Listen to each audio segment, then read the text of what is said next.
On today's episode of The Post Up, I'm giving my final thoughts about this WNBA adult toy debacle. I'm also proving that I am the Sparks Oracle and giving you more of the WNBA playoff picture. I'll be running my mouth about Shedeur's debut in the NFL. Come on, nephew. Listen, Mickey Mouse is kind of going crazy. We're talking the ESPN NFL purchase. You already know me. I'm DJ Trice, and I'm always posted up right here, running my mouth. Let's jump into The Post Up. This is The Post Up with DJ Trice. I'm running my mouth on everything hot in sports, news, drama, and whatever is blowing up the timeline. Let's get into it. Congratulations to you. You made it to The Post Up, back for another episode here with me, DJ Trice, while I stay posted up, running my mouth about sports, y'all.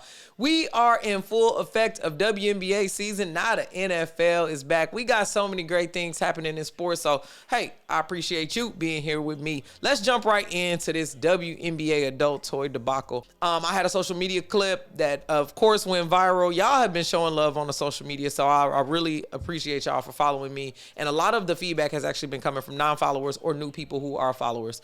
So here's what I said on social media just to get you started off so you know the basis in which I'm coming from. Stop throwing adult products on the court during WNBA games. There are children there. I don't care if you think it's funny or whatever is happening on the internet. There are literally little girls there who want to be like the players who are on the court. Why are we doing this?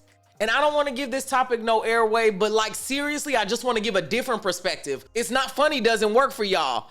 There are children, a whole lot of children at the WNBA game. So much so that most teams have camp days where they bring every camp.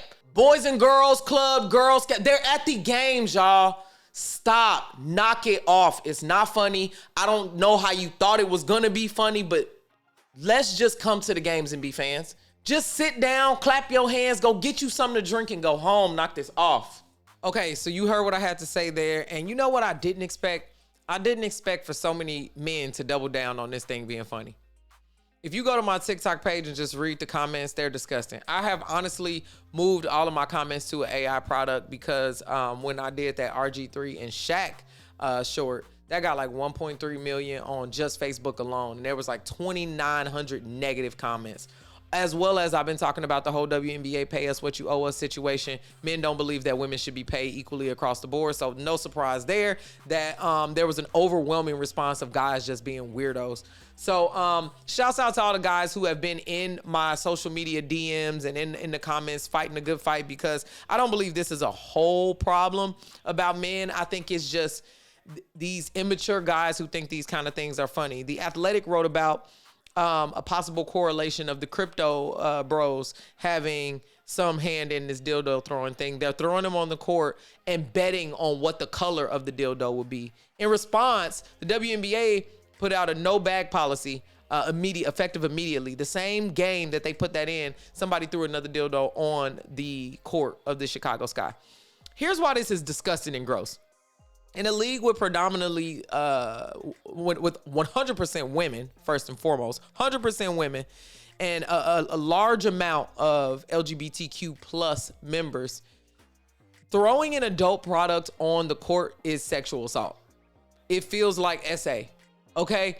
I don't know any other way that you can view that. Why the guys are like, well, it wasn't worth watching before, so now this is our way of watching. We don't want this kind of attention. This wasn't the content we asked for. We wanted people to view, but not to view. And you come in and add this other weirdo element to the dang on game. And I was at a game where it happened. The game where Sophie Cunningham got hit with it. It was LA Sparks versus the Indiana Fever. It wasn't funny. I think the refs did a great job of just moving on. People in the crowd told on the guy. Evidently, he threw it and just ran. You're getting banned from WNBA games. You should be registered as a sex offender, in my opinion, because there are kids at that game. You think it's funny with a no bag policy, which means that sex toy was somewhere on your person. It's disgusting. And you're throwing it at these professional players. Not only is it a huge safety issue because you could hit them, somebody could fall, all kinds of things can happen, but just at the expense of you thinking it's funny. All of the people in the arena have to be subjected to this. I don't want to go watch a basketball game and see a sex toy. Y'all are freaky frogs. We not. Never happened until the men started coming to the game and acting weird. All the lesbians in the world, you would think at some point there would be a dildo, all of the LGBTQ people who come to the games. You would think, somebody in that community would think it's funny. No, because it's not actually funny. It's the bros coming to the game. You can't just sit down, get you some popcorn, be quiet, and enjoy this league that we have been enjoying for over 20 years. You got to come in here and be disruptive. You got to come up in here and bro it all up with this stupid. This is a teenage prank. No adult would think this was funny. And it's grown men on podcasts saying, I ain't gonna lie, first time I saw it, it was hilarious. When people fart, you laugh. You 14? Like, I'm just sick of it. I'm over it. And if that's the kind of attention you're gonna have, don't watch. Don't watch, don't come. Keep talking your stuff in your corner of the internet and supporting your loser mid-market team or whatever. If you can even afford tickets to go to the game. And I'm not trying to be catty here, but gee, we have created a wonderful game day experience. Lakers tickets, you paying $300-$400 a seat. Ain't nobody throwing no dildos on the court. If you could, that's what I'm saying. You can't even afford to get into these places and do this kind of craziness. But you come into a game where it's family friendly. It's affordable to bring your whole family. A wonderful environment. And you do this. And then following up is guys in there like, these are the same. How are they offended? They're taking their kids to drag shows. You don't know what's happening. So because you assume that gay people are taking their kids to drag shows, you think it's appropriate to come and throw a dildo on the court? Brain dead. Brain rot. So we're done with this. Wrapping it up. I don't know how it's with these kind of things. You just have to ignore it and hope it goes away. I don't think it's gonna, just so annoying.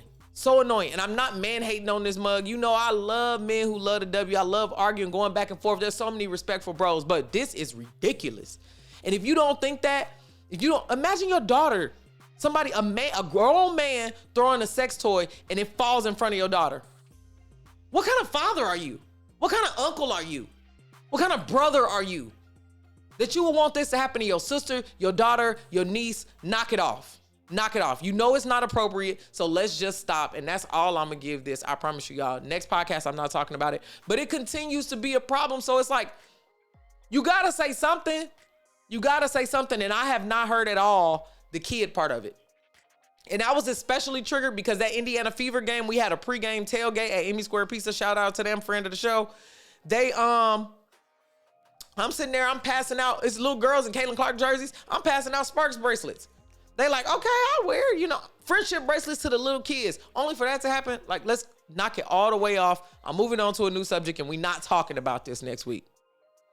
Moving on to my LA Sparks. Everyone thought I was crazy when I said at the beginning of the season, I didn't matter how many games the Sparks lost.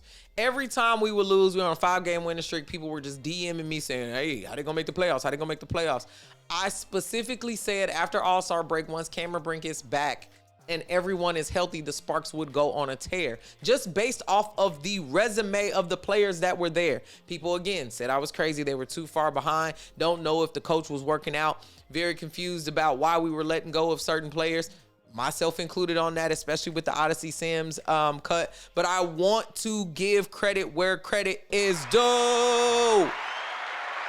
The Sparks front office, y'all, they told us that this year was not about building. They told us that this was different. They said that we would be doing things different, and we know that we said in the past that it was going to feel like something different. And they have delivered on that. They have completely delivered on that. Because 2 years ago, well, not 2 years ago, it was last season. So not 2 full years ago, but last season. I was sitting in the media room, me and Michael Matthew, we were sitting there eating our food, and the GM, Reagan Peebley, came and sat next to us. She said, are you familiar with Julie Alamon? I said, I'm not familiar with her game. She said, you need to look at film on her. She's wonderful in Europe. Everyone knows her there. She's one of the top players on the Belgium team. She is going to be joining us as soon as possible, and she is going to change everything for the Sparks. So I looked at the film. I saw Julie's game. I can admit that I still wasn't that much of a believer. Why? Because Ari McDonald had had showed us good things. Odyssey Sims had showed us good things. I'm thinking more of a fast-paced kind of scoring point guard. So my mind originally was thinking like, okay, we need some kind of Steph Curry, Tyrese Halliburton, little Diana Taurasi on it. But Julie Alaman's game has really revolutionized how the Sparks are playing because everybody is getting the ball. There have been multiple games where Rickea Jackson, Kelsey Plum, Azarae Stevens, or De'Arica Hamby has scored over 20 points. The Sparks have scored in 5 past games here recently over 100 points. Offensively untouchable. We can talk about the defense and holes and all those different things. That is going to end up being the deciding factor if we win or lose the games, probably rebounding and defense. But offensively, we all right. Those were Julie Alaman's words as I talked to her yesterday in the press conference, as well as De'Arica Hamby at the end of it said, I think Sparks basketball is back. I didn't say those words. That came from Mama D, my emergency contact. Listen, if I am lost, return me to the crypto.com arena. Reliably, De'Arica Hamby is always going to show up there. I know. It doesn't matter what the scouting report says. It doesn't matter what happens. De'Arica Hamby's consistency really needs to be studied. I'm going to say that again because it all got mixed up. De'Arica Hamby's consistency really needs to be studied. She shows up no matter what.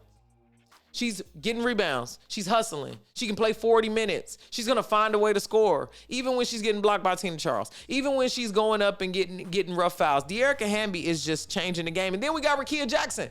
So far this season, when Rickea Jackson scores 20 points or more, the Sparks win. That's how crucial her game is to our game plan. Azarae Z. Stevens has been doing the same thing, being very cool, calm, collected, space and pace. I mean, there's not too much more you could ask from these LA Sparks. So I'm super happy. I am literally making people drop out of the bets. The Responsible Degenerates podcast said, hey, we concede. I'm not letting them out of the bet, though. I'm going back on their show and letting them know, guys, you got to see this all the way through. I'm going to still send them my T-shirts, and I'm still giving away the Natasha Cloud jersey. So if you join my newsletter, you will have a chance to win that Natasha Cloud jersey still, y'all. Let's move on. You know what? Since we already talking about the W, let's just go around the W and talk about the playoff picture so far for each team. Let's start at the top. Minnesota Lynx are 6 games ahead of the New York Liberty. I already said before the season started, the finals was going to be the New York Liberty versus the Minnesota Lynx again. Only because those two teams pretty much retain their core. As long as they can stay healthy, they have a chance to both get back to the finals. They are sitting at number 1 and number 2. Recent breaking news, the New York Liberty waived Jalen Sherrod, and the Minnesota Lynx picked him up. Listen. Cheryl Reeve is petty. She's so mad about losing that championship. She is going to finish. When I say finish the New York Liberty, all the Liberty fans are saying it's not enough. I'm sure it's going to come down to how they actually play in the playoffs. But the Minnesota Lynx don't seem to be losing any steam. They also just picked up Dejanay Carrington. So with only 5 losses, New York has lost 10 times this season.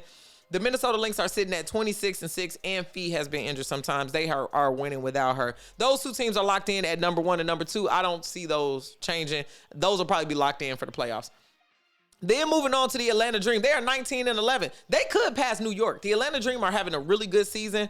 I don't foresee them passing up New York, but that 3 seed is probably theirs. Moving on to the Phoenix Mercury. Alyssa Thomas is still Alyssa Thomason. I don't know why they would give her back to Juana Bonner. Now she scored 3 triple-doubles straight back-to-back-to-back. First time in WNBA history. We are giving her an MVP season. Not only did we give her Satu, we gave her bae back. We gave her something worse than a better basketball player. Hope and love. Love, a warm place. She dropped that triple-double. They walked out holding hands and arms. I'm jealous. Jealous. Because Alyssa Thomas was already a problem, especially close to the playoffs. I don't know if y'all know, it looked like she been in the gym too. Her and Jackie Young got the strongest arms in the whole WNBA league. They could carry all the teams. Literally. So I'm mad about the whole, That whole Phoenix Mercury thing, I did not foresee them being such a great team, but they are comfortably sitting at the number 4 spot. Number 5 is the Indiana Fever. They are going to slide. Caitlin Clark has been out. Ari McDonald just recently hurt her knee, and Sydney Colson tore her ACL on her birthday. So prayers up for Sydney Colson. That's tough. You never want to see teams fall because of injuries, but unfortunately, Indiana's entire backcourt has been wiped out. I don't know what Stephanie White is going to do to try to bounce back from that. They still got a lot of great players, but the Aces have more pedigree, you know, that championship mentality under their belt. They also got Asia Wilson.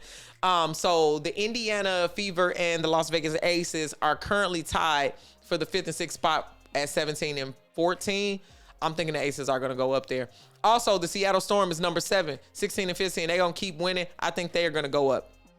Golden State Valkyries, which the Sparks play today.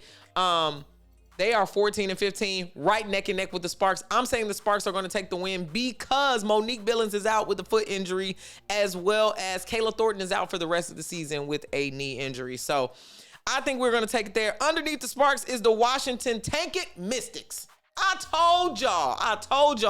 I don't know what it is about the Washington franchises. They be having a good thing going. And then all of a sudden, they just start tanking out of nowhere. They ain't got no reason to tank. Everybody in the comments is saying you got to look at the bigger pictures for Juju. We don't know when Juju coming back. Juju is rehabbing her ACL and trying to win a college championship. This is crazy that you had that good team. I'm glad Slim is now with the Seattle Storm, so she has a chance to win, actually, and be with the franchise who is serious about at least being in the playoffs, because the Mystics had a shoe in. The rookies was playing good. It just makes me so mad that they just acting like a poverty franchise and just trading all the people as soon as they get good. If I was Shakira Austin, if I was Kiki Iriafen, Sonia Citron, I would kind of be like, are you going to play me like this? Because they had a good thing going and all they had to do was keep their foot on the gas. Anyway, boy, they probably saw once the Sparks got healthy that they was just like, we're going to quit.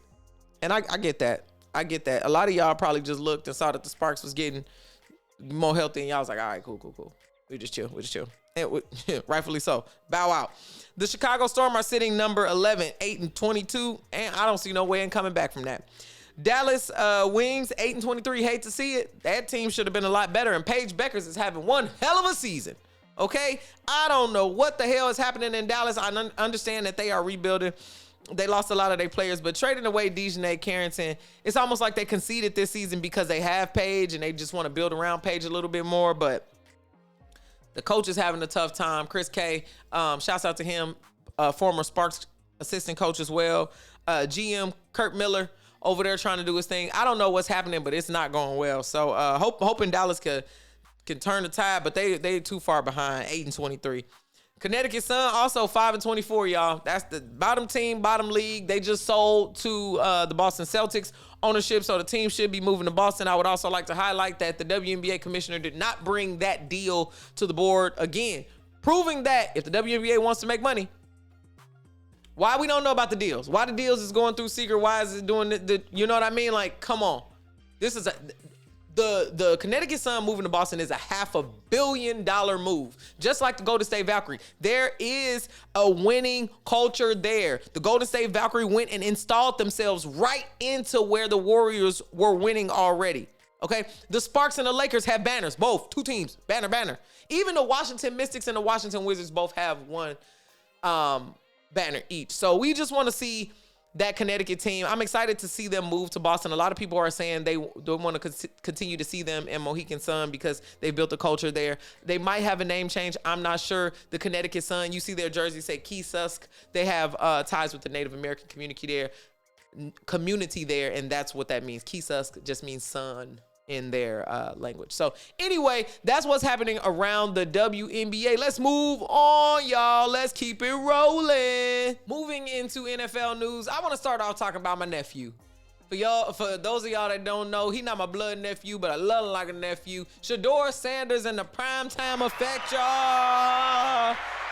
Listen, when they said that he was starting for the Browns, I was like, all right, cool. I'm ready to see what he's going to do. But because Shedeur is one of them dudes that no matter what opportunity you give him, you leave a little crack in the door, he gonna Kool-Aid man through the window. So I knew for sure he was going to turn up. He had an amazing first showing without even having like first string options. So Stephen A. Smith went viral for saying he thinks he's being set up to fail. That might have been true, but some of the best situations come out of people thinking they about to shade you. Let's talk about that. Some of the best opportunities for you to show up is when people count you out because they don't know what you got up your sleeve. They already have a fixed idea in their mind of what they think you're capable of. So having him come out, be commanding traffic and be doing his thing, still celebrating, he got me watching the Cleveland Browns game. First Browns game that I watched that wasn't attached to the Raiders, y'all. That primetime effect is real. I don't care if Deion was there or not. I've been watching Shedeur play every Saturday when he was with the Buffs. Now that he's in the NFL, I want to see him.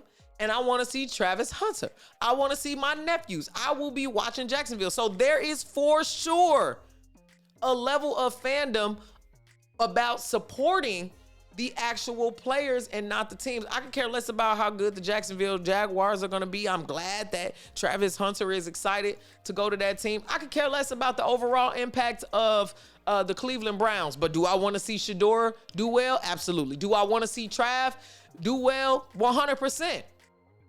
If I'm going to take time to pay, which we about to get into, NFL season ticket and all this crap that you got to pay for, I'm going to support the players that I am fans of, and I've become fans of those guys. So big shouts out to them.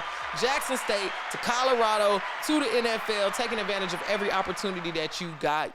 It doesn't get any better than that, y'all. Let's talk about how Disney, through ESPN, just bought a piece of the NFL, y'all. So Disney, through their ESPN subsidiary, because Disney owns ESPN, they got 10% of NFL Network and 10% of NFL Red Zone in exchange for 10% of ESPN. So now it's just all mixed up. I don't know how to feel about it. I don't think as a user we are going to see any big changes.